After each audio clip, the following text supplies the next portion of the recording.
o'zimizni qo'qonlik birodarlarga chotki qilib mehr bilan ko'p deyapmiz.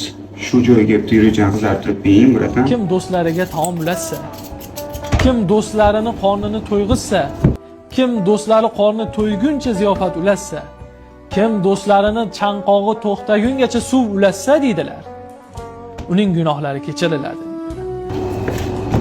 Uning gardanlari do'zaxdan ozod bo'ladi deydilar.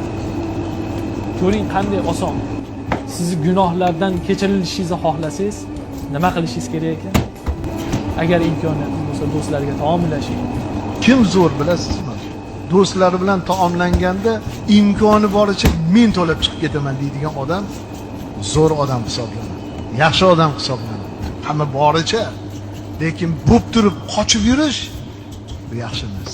Cho'ntagida bo'lib, gali kelganda ham qilmaslik bu endi ancha sunnatdan uzoqlik bo'ladi. Chunki do'stlarga taom ulashish eng maqtalgan amal.